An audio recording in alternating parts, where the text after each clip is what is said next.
Hey yo, welcome back to the channel. It is I, the J Shot, and we did it. A farm fresh dozen UFC events.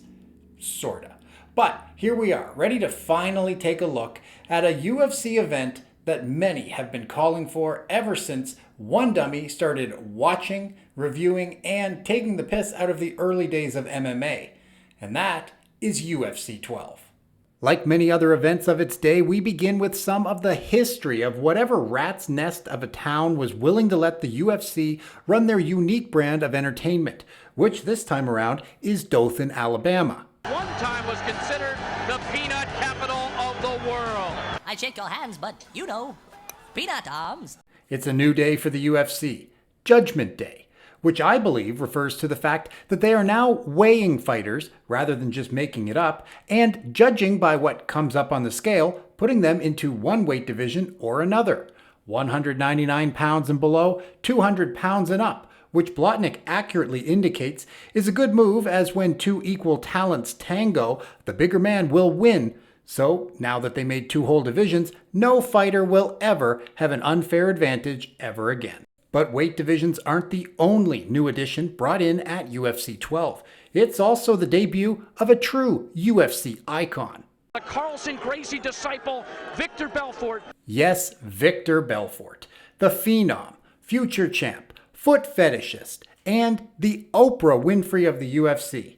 First stepped in the octagon on this night at just 19 years of age. But he's hardly the only notable new face, because long before he was signing $100 million podcast deals, calling all the biggest fights, freezing himself, mainlining HGH, eating big game elk with a tall glass of bone broth to wash it down 12 times a day, cameoing in terrible movies, conversing with the so controversial, and yes, throwing back some ivermectin, Joe Rogan was but a lowly backstage reporter. As soon as I find out, you'll know. Just like he does when a new highly effective treatment comes along. But enough about him. We're ready to open up the gate and have 10 fighters itching to walk on in. 4 lightweights in that tournament, 4 heavyweights in the other. And even though it may look like they should be on the cover of some romance movie, as they longingly gaze at one another, a showdown between Mark the Hammer Coleman and Dan the Beast Severn will cap the night off. And for those of you thinking that simply watching the event just won't do, dial up the interweb, log on to America Online, put in the keyword MA, and take full advantage of what the future has to offer. Just look on the UFC and you have plenty of room to make as many messages as you'd like. And that sentiment of bitching and moaning repeatedly online would remain to this day. However, explanations about laws of the octagon and ways to win wouldn't last quite as long. Okay, first up is Lion's Den prodigy, the up-and-coming Jerry Bolander, looking to soak up the offense of Rainy Martinez. He's new to the UFC, but perhaps he and Beck go way back because they seem to finish each other's sentences. This would be then a semi-final bout. If you fight my fight, not their fight. Okay, admittedly, that was a little awkward, but at least it's better than Bolander's interview, which kinda seems more like we're eavesdropping on him talking to his therapist. I only had basic skills. I couldn't stand up and fight. I was smaller. I'm more advanced in everything I do now. Because I'm good enough, I'm smart enough, and doggone it, people like me. Check out Bolander mastering the art of the weight cut. And hey, is that UFC 5 competitor Andy Anderson? I think it is. I guess those totally nude steakhouses just run themselves. Gerald is heralded as a ground fighter, while Martinez claims to have all the skills. He also says he'll keep his opponent from using their strengths, but he's no match for the young lion. About a minute in, he gives up his back. His MMA career would then last a whole 13 more seconds before he'd hang up his trunks in favor of becoming a weatherman, probably. So Bolander gets the honors of being the very first fighter to ever field questions from Rogan post-fight. When they cut back to the arena, we see someone wearing this shirt.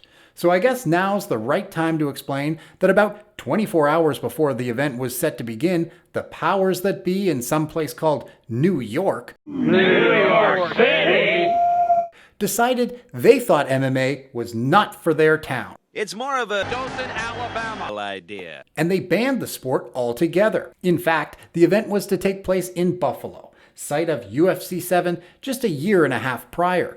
But thanks to the suits in the Big Apple, it would be 21 years before they'd get to return. Bad news for New York fight fans, but great news for Alabama's 8th largest city. Okay, stay with me here because this event is far from over, as fans would now witness the UFC debut of Waleed Ishmael, one of the sport's most colorful characters.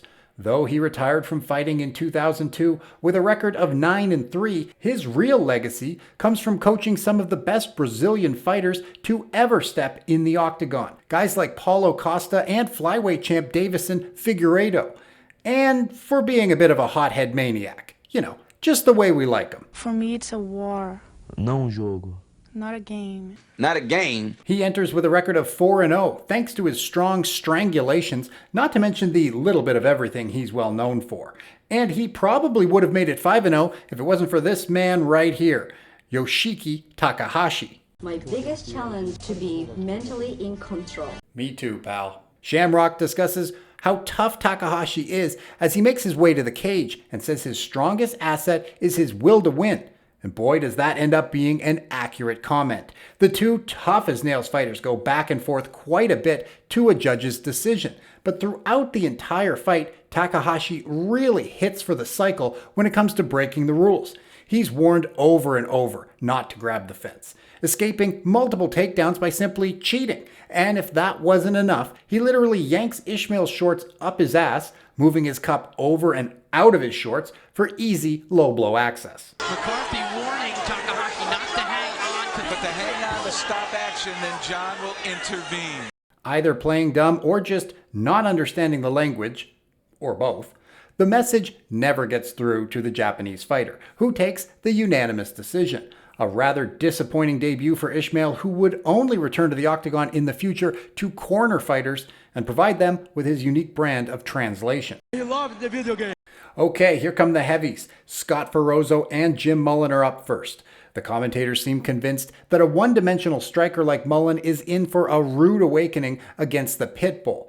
But that's only because they haven't seen his pre-fight interview yet. I've already seen myself winning the belt and raising my hands 10 different times through a hypnotherapist. Well, that settles that. Ferroszo, you better have a pretty good game plan, my friend. The goal is not to get hit at all in the face. A bulletproof strategy if we've ever heard one. Why more people don't try that, I'll never know. Hold on a sec. Scott, are you still talking? You know, I feel that if you're not dedicated to the sign is real simple, dude. It says wrap it up. Now, instead of getting the injured Don Fry to sit in on commentary for the heavyweight fights, as he's intelligent, articulate, and trustworthy with a live mic, the UFC decided to bring in another fan favorite. Yep, you guessed it. David Lawless Tank Abbott himself. Here's a list of all the things he's good at. Punching people in the head, getting punched in the head. That is all. You'll note how providing fight commentary didn't get a mention. You invite these people to dinner, and you don't know who's going to eat the food. I mean, I guess. Although Mullen wins the pre-fight ritual contest, that's the only notch in the win column he gets, including but not limited to the Most Fashionable Fighter award. Ferroszo takes the role of aggressor right away, pushing Mullen against the cage where he's either launching punches or working towards a guillotine. He even sends a knee or two directly to the face of his opponent while he's sitting on his ass. Meanwhile, Tank gets distracted and makes a pervy comment about one of the UFC's female pioneers. I want to fight Becky Levi. Late night, maybe in a bedroom. This guy's a real asshole. Big John pauses the action to check Mullen's eye. He's deemed okay to continue, and just as quickly as it's restarted, it is all over. Mullen earns the respect of everyone watching by staying in it as long as he did and never quitting. But there's only so many knees from a 300-plus pound tool shed wrapped in skin that one downed opponent can take before McCarthy's seen enough. Ferroszo advances through the first round with a near flawless victory, proving he truly is ring deadly, street lethal, and that with him, anything goes. Time right now for a UFC flashback. Unfortunately, the producers seem to have forgotten they hired Joe Rogan for the night because even though Ferroszo has proven himself to be entertaining on the mic, We get highlights from the UFC 3 fight between Chemo and Gracie instead of a post-fight interview. Now, neither of these guys are in any way involved in this event, so it's about as out of place as a Condom Depot sponsorship on a fighter's shorts post-Reebok deal. Two guys who are involved, though, are Trey Trauma Teligman and the Phenom Vitor Belfort, a submission fighter against the human equivalent of a Sharknado. You make mistakes, and you make a mistake in this game, you're going to lose. What the hell are you talking about? And I've seen some great fighters fighting this thing that have been beat, and people don't even remember them, and that's because they made one mistake, and they made the first mistake. Who are you talking to? The weird, hey, let's just have a chat style pre-fight interviews continue. No one takes off their sunglasses and gets serious, and no one wears a cool hat. But at least we get to see Belfort stomp the guy who did. That's right. The giant with an attitude, John Hess, was the Phenom's first ever victim in organized MMA, and the dick kicking he got forced him out of the sport for good. Safta, we hardly knew ya. Whatever I need to do, I'm gonna do for get better. TRT included. Beck gets his name right just before he enters the octagon for the first time, and even says that he could be one of the greats. He also mentions the car accident that claimed Teligman's right pectoral muscle, in case any of you had that on your early UFC bingo card. And the two meet in the middle and waste little time. Teligman immediately looks like he knows he's about to get swarmed, and sure enough, he was right. Belfort lets the knucks fly, attempts an actual body slam on the bigger man, and drops 12 to 6s till he gets the tap. Meanwhile, Trey lays on the mat thinking, you know what, maybe that car accident wasn't so bad. I bet Teligman wishes he had another pectoral muscle right now. It's been over an hour, but they finally have something for Rogan to do. He explains that Takahashi has an injured hand and can't continue. So you know what that means. An alternate is advancing to the final. Nick Sanzo, a 34-year-old Jiu-Jitsu practitioner from New York, with like a Punisher tattoo maybe, and who dispatched his earlier opponent in only 48 seconds. Unfortunately, he comes just short of doubling his octagon experience as Bolander hooks his arms, cranks the neck, and tells the world, you know your boy is all about getting them dubs. Winning, winning, winning. All I do is win, win, win. It's not the best interview, but at least it's better than the state of Rogan's microphone. Look at that. Did they leave the real mic back in New York? You fellas have a lot of growing up to do, I'll tell you that. Ridiculous. We get an even better look at it while he hangs out with the Victor Belfort camp. It's okay, even his coach calls him that.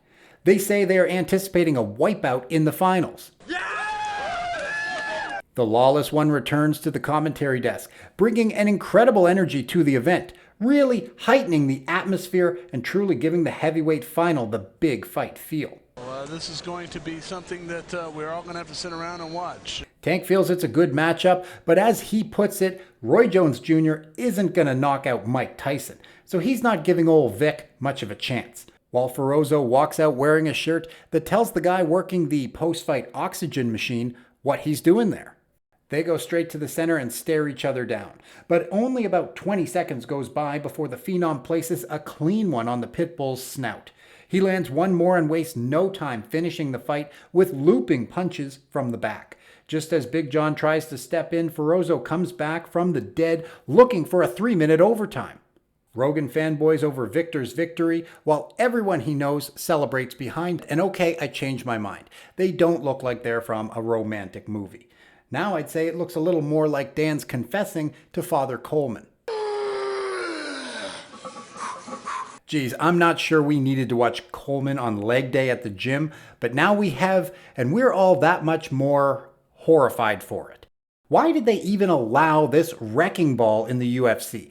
Don't they care about the other fighters who by no fault of their own are mere mortal men? It's a bit irresponsible is all I'm saying. But hey, I guess it's for the same reason they hightailed it out of New York a day ago, which is, back then, there were no rules.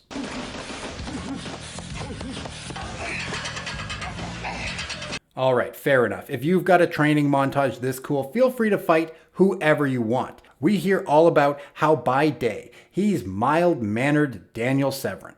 But when it's time, a transformation occurs. And he becomes the Beast.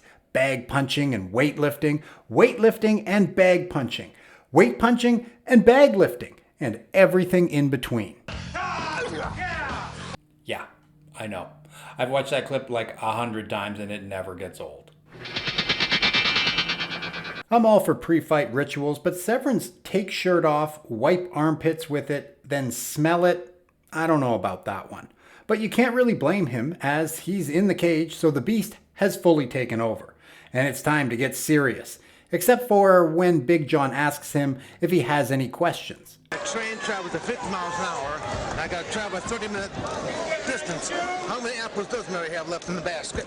What a goof. But seriously, folks, it's time to, as Beck says, decide the ultimate warrior on the planet. Can't believe New York didn't want any part of the crowning of such a prestigious title. While it's touted as a showdown of the two best the UFC have on their roster, which may be true, it's not exactly a competitive fight.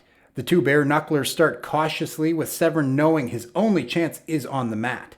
He gets stuffed on a pair of takedowns and Coleman takes his back but can't get in any real offense. But when Severn turns over, Coleman shows off a new move he's learned. He starts working towards a head pull-off maneuver, which works like a charm, as the beast clearly prefers his spine the way it is, intact.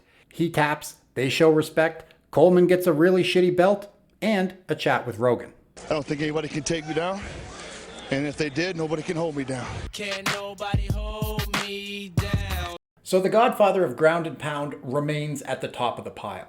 A young upstart named Victor looks poised to shake things up. Jerry Bolander is the lightweight champ, I guess. Tank Abbott is probably not going to do commentary anymore. Love you, man. Give me a big kiss. No.